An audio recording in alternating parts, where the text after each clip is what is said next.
Hello friends and residency candidates. This video will help you create an ERAS CV that impresses programs and gets you interviews. Let's get started. The purpose of your MyERAS application, also called the ERAS CV, is to highlight your background and experiences. All too often, applicants write their experiences as long lists of generalized bullets or first-person paragraphs. Neither of these approaches is effective. Program directors review hundreds of applications in a single match cycle, so it's crucial to present your CV in a way that's easy to assess. In this video, we'll help you understand how to craft your ERAS CV from a rhetorical perspective that's guided by research. There are many studies that examine how people read, and they're in agreement that the vast majority of people skim a document first before deciding if they want to engage in a closer read. Think about it. When you have to read something, is it your first instinct to read straight through? Or do you skim the document to get a feel for what's to come, and whether or not you want to continue reading? When we skim, our brains are actively trying to identify key pieces of information. Poor formatting, wordiness, and walls of text make it difficult to do this. And when something you have to do is unnecessarily difficult, you enjoy it less.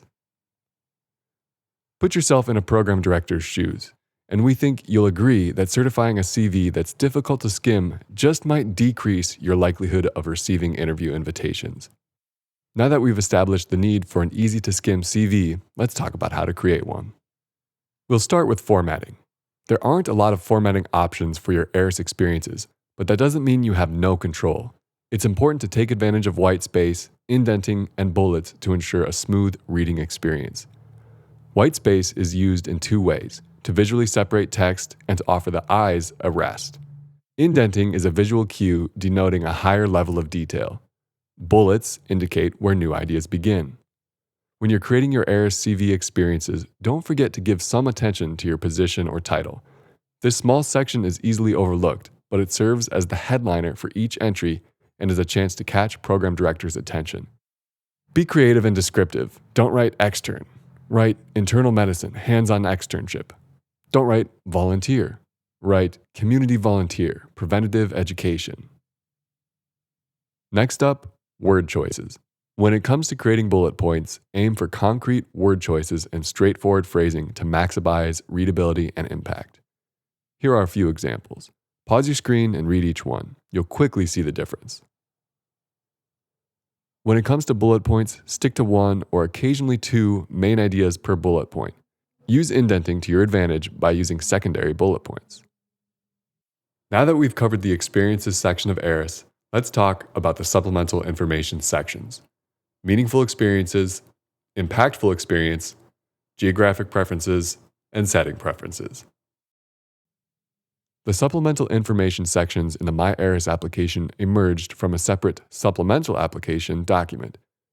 It was tested across a number of specialties for 2 match cycles, 2021 and 2022, and the feedback was positive. Now, the best elements from the supplemental application are embedded in the main application, and research and AAMC data confirms they are important to programs. Let's start with meaningful experiences. In this section, you'll consider your 10 ERAS experiences and select 3 of them as most meaningful. These will be the first 3 experiences presented on your CV, so your choices are quite important. The biggest mistake in this section is not following the directions in ERAS. The meaningful experiences should not describe what you did in the experience or list a set of skills that you developed or demonstrated. Instead, write your meaningful experience sections based on how the experience made you feel, how it influenced your path, and or the impact it had on your values and perspective. Here's an example of what not to do.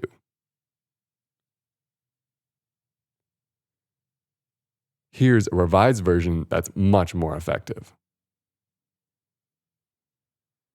Now let's talk about the impactful experience section. This is an area of the application where you can discuss any hardships that have impacted your journey toward residency.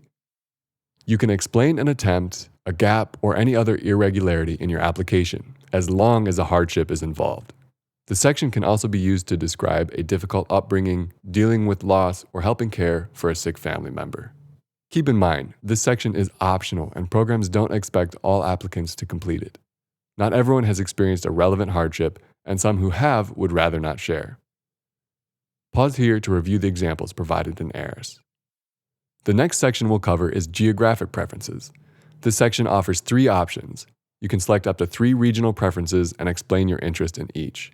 Choose no geographic preference, or opt out, not selecting anything at all. Statistically, applicants who select geographic preferences receive more interview invitations than those who don't. The strongest responses in this section highlight a unique or notable connection to the area selected, like close family ties or previously living in the region, for example.